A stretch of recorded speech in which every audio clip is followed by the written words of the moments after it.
دیکھیں اللہ کے ولیوں کے ساتھ جو محبت اور عقیدت رکھی جاتی ہے اس کا فائدہ کتنا ہوتا ہے۔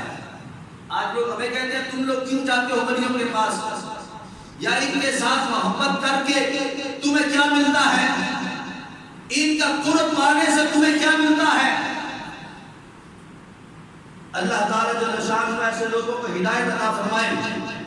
اگر یہ ایمان کی نظر سے قرآن پڑھے، ہر بات کا جواب رب نے قرآن میں بیان فرمایا۔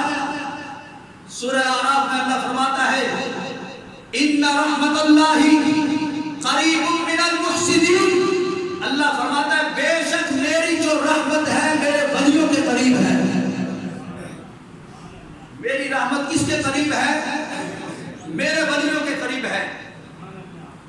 توجہ ذرا، اللہ نے پورے قرآن کے اندر نبیوں کا ذکر کیا ہے، لیکن اللہ نے نبیوں کے ذکر کے ساتھ یہ نہیں فرمایا کہ اگر حضرت موسیٰ کلیم اللہ کا ذکر کیا تو فرمایا میری رحمت موسیٰ کلیم اللہ کے قریب ہے۔ توجہ ذرا، اگر ابراہیم خلیل اللہ کا ذکر کیا تو یہ نہیں فرمایا میری رحمت ابراہیم خلیل اللہ کے قریب ہے۔ اگر عیسیٰ اللہ کا ذکر کیا تو یہ نہیں فرمایا میری رحمت عیسیٰ اللہ کے قریب ہے۔ ہمارے نبی کی تو شان براؤن برا ہے نا، فرمایا وما ارسلناک الا رحمۃ للعالمین۔ ان کی شان تو تمام نبیوں سے جدا ہے، لیکن میں یہ بتانا چاہتا ہوں کہ رب نے ولیوں کا مقام کیا عطا فرمایا۔ نبیوں کی بڑی شان ہے، بڑی عظمت ہے، بڑا مقام و مرتبہ ہے، لیکن فرمایا اس امت کے لیے ہم نے جو رحمت رکھی ہے وہ کہاں ہے؟ فرمایا جہاں پہ اللہ کا ولی بیٹھ جاتا ہے اللہ کی رحمتوں کے دروازے اسی طرف کھل جاتے ہیں۔ اللہ کا ولی پاکستان میں رہنے والا ہو، اللہ کا ولی ہندوستان میں رہنے والا ہو، اللہ کا ولی کسی اور ملک میں رہنے والا ہو، جہاں پر بھی اللہ کا ولی رہتا ہے، جہاں پر اللہ کا ولی بیٹھتا ہے، جہاں پہ اللہ کا ولی چلتا ہے، وہیں پہ رب کی رحمتیں برسنا شروع ہو جاتی ہیں۔ اگر ہم کسی اللہ کا ولی کے پاس جاتے ہیں، ہم دنیا لینے کے لیے نہیں جاتے، ہم بلکہ اللہ کی رحمتوں کے نظارے کرنے کے لیے جاتے ہیں۔ یہ بات تو غیروں کے امام نے بھی لکھ دی ہے، اشرف علی تھانوی نے لکھا ہے، اور اس کی وساطت سے اس کے اپنے بڑے علماء نے بھی لکھا ہے۔ اشرف علی تھانوی ایک مرتبہ شہر لاہور میں آیا اپنے دانتوں کا علاج کروانے کے لیے، یہ بات میں نے پہلے بھی بیان کی ہوئی ہے، تو اس نے سوچا کہ چلو لوگ بڑے داتا داتا کرتے ہیں تو میں بھی ذرا جا کے دیکھوں کہ داتا یہ کیسے بزرگ ہے۔ کچھ لوگوں کو شوق ہوتا ہے امتحان لینے کا، وہ کہتے ہیں جا کے دیکھتے ہیں کہ یہ سچا ولی ہے کہ یا ایسے لوگوں نے اپنی طرح سے بنا لیا ہوتا ہے۔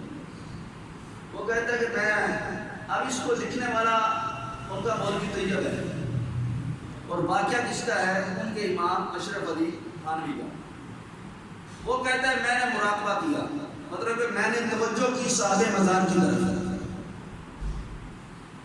داتا حضور کی طرف جب اس نے اپنے انداز میں آنکھیں بند کر کے مراقبہ کیا، توجہ کی نا جب حضور داتا صاحب کی طرف، مزار کی طرف، تو کچھ دیر کے بعد وہ اس بات کو کہنے پر مجبور ہو گیا کہ میں نے دیکھا ہے یہ کوئی عام بندہ نہیں، یہ تو بہت بڑا اللہ کا ولی ہے۔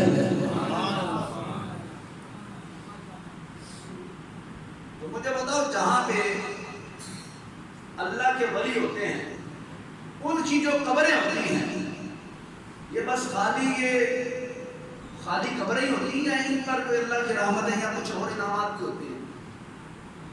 دیکھیں حضور علیہ السلام فرماتے ہیں جو بندہ مومن ہوتا ہے نا اس کی قبر کو اللہ تعالیٰ جنت کا باغ بنا دیتا ہے۔ یہ عام بندے مومن کی بات ہو رہی ہے، جیسے میں اور آپ عام جو مسلمان جب دفنائے جاتے ہیں اللہ پاک جب مہربانی فرمائے جب وہ بندہ بخشا جاتا ہے تو اللہ اس کی قبر کو کیا کرتا ہے؟ جنت کا باغ بنا دیتا ہے۔ قبر کی دو حالتیں ہوتی ہیں، یا جنت کا باغ بن جاتی ہے یا پھر خدا نخواستہ جہنم کا گڑھا بن جاتی ہے۔ ان دو حالتوں میں سے دو حالتیں ہیں، کافر کی قبر کو جہنم کا گڑھا بنا دیا جاتا ہے اور حضور علیہ السلام کے غلاموں کی قبر کو جنت کا باغ بنا دیا جاتا ہے۔ یہ تو عام بندے کی بات کی گئی ہے، اور جہاں پہ اللہ کا ولی آرام فرما ہوتا ہے، جہاں پہ اللہ کا کوئی مقرب بندہ آرام فرما ہوتا ہے، مجھے بتاؤ پھر اس کی قبر کو اللہ تعالیٰ کتنی عالی شان جنت میں تبدیل فرما دیتا ہوگا۔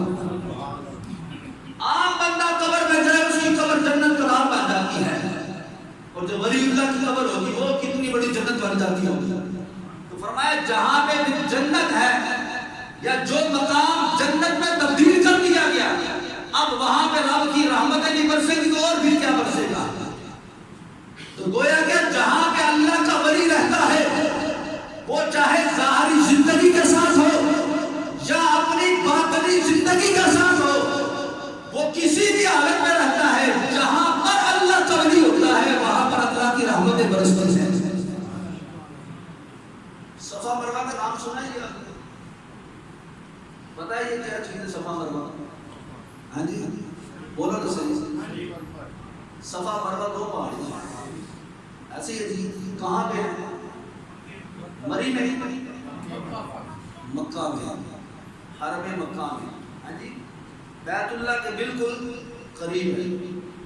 جو بھی حاجی جاتا ہے، جو بھی عمرہ کرنے والا جاتا ہے، جو بھی وہاں پہ زیارت کرنے کے لیے جاتا ہے، اس کے اوپر یہ لازم ہوتا ہے، واجب ہوتا ہے، جیسے وہ کعبے کا طواف کر رہا ہے ویسے وہ صفا پر بھی چکر لگائے گا، مروہ پر بھی چکر لگائے گا۔ کیوں لگاتے ہو کہ وہاں پہ کیا ہے؟